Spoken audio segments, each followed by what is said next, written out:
प्रेक्षकांसाठी आता आपण सांगूया की सुप्रीम कोर्टामध्ये आज सर्वोच्च सुनावणी सुरू आहे। महाराष्ट्रातल्या अभूतपूर्व अशा राजकीय पेच प्रसंगावरती जो पेच प्रसंग निर्माण झालेला आहे शिवसेनेमध्ये झालेल्या बंडाच्या नंतर 40 पेक्षा जास्त आमदारांनी बंडाचं निशाण फडकावून पक्षाच्या संदर्भात जी भूमिका घेतलेली होती, वेगळी भूमिका त्यांनी घेतलेली होती आणि राज्यात सत्तांतर घडलं। या सगळ्याला आव्हान दिलेलं आहे। 4 वेगवेगळ्या याचिकांच्या माध्यमातून या याचिकांवरती सुप्रीम कोर्टामध्ये सध्या सुनावणी सुरू आहे आणि सगळ्यात महत्त्वाची जी भूमिका घेतली गेलेली आहे शिवसेनेकडून ती म्हणजे 16 जे आमदार आहेत ज्यांच्यावर ज्यांना नोटीस दिली गेलेली होती अपात्रतेच्या संदर्भातली, तर ती नोटीस पुढे त्यांच्यावर कारवाई करावी, त्यांना अपात्र करावा अशी मागणी करणारी ही याचिका एका बाजूला आहे। दुसऱ्या बाजूला जो गटनेता निवडला गेलेला आहे त्याला आव्हान दिलं गेलेलं आहे। त्याचबरोबर आता सर्वोच्च न्यायालयामध्ये वेगवेगळे जे प्रश्न आहेत त्याच्यामध्ये राजकीय संघर्षाची सुनावणी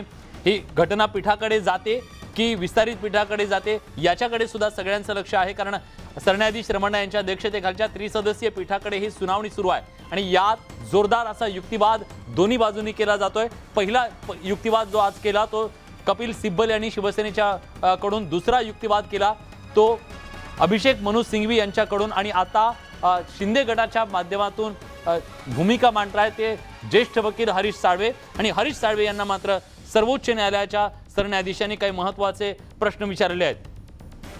त्याच्यामध्ये एक प्रश्न असा आहे, सर्वोच्च न्यायालयाचे सरन्यायाधीश रमणा यांनी प्रश्न विचारला की तुम्ही निवडणूक आयोगाकडे नेमकं कशासाठी गेला होतात, निवडणूक आयोगाकडे का गेलात हा सवाल त्यांनी उपस्थित केला होता। जर तुम्ही एकाच पक्षात आहात, एकत्रित आहात, तर मग तुम्ही निवडणूक आयोगाकडे का गेलात हा प्रश्न सर्वोच्च न्यायालयाच्या सरन्यायाधीशांनी विचारला।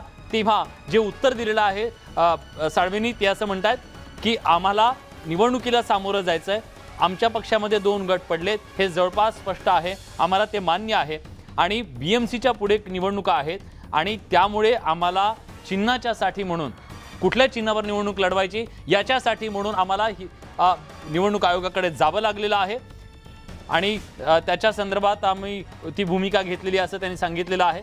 एक आणखीन महत्त्वाचा मुद्दा सरन्यायाधीशांनी असाही विचारला की तुम्ही म्हणता की आधी तुम्ही कोर्टामध्ये आलात आणि कोर्टाने 10 दिवस पुढे ही तारीख ढकलली, आता हे मुद्दे आमच्या समोर असताना सभापतींनी ठरवावा अशी तुमची भूमिका पुन्हा बदललेली आहे।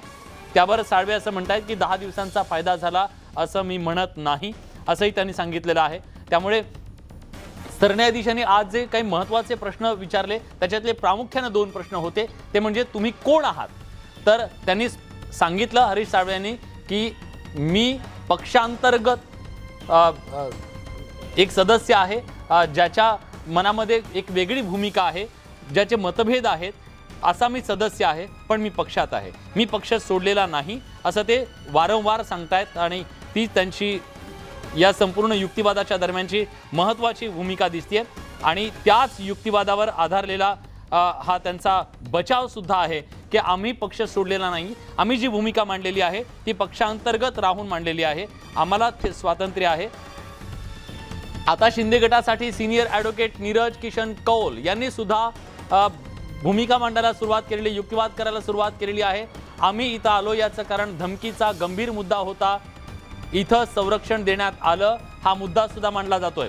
शिंदे गटाचे वकील आहेत नीरज किशन कौल ज्यांनी सुरुवातीपासून त्यांच्यासाठी भूमिका मांडलेली आहे आणि आता ते असं म्हणतायत की आम्ही इथं आलो तेव्हा जेव्हा सरन्यायाधीशांनी त्यांना प्रश्न विचारला की पहिल्यांदा कोण आलं होतं कोर्टामध्ये त्याची पार्श्वभूमी सांगण्यासाठी ते उभे राहिलेले आहेत। ते असं म्हणतायत की धमकीचा मुद्दा हा गंभीर होता, आम्हाला संरक्षण हवं होतं, त्यामुळे आम्ही तुमच्या समोर आलेलो होतो।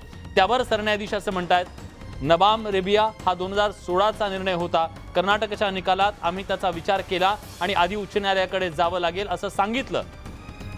त्यामुळे पुन्हा एकदा या आधीच्या सुनावणीमध्ये सुद्धा सरन्यायाधीशांनी हा प्रश्न उपस्थित केला होता, कोर्टाने प्रश्न उपस्थित केला होता, तुम्ही डायरेक्ट सुप्रीम कोर्टामध्ये कसे काय आलात।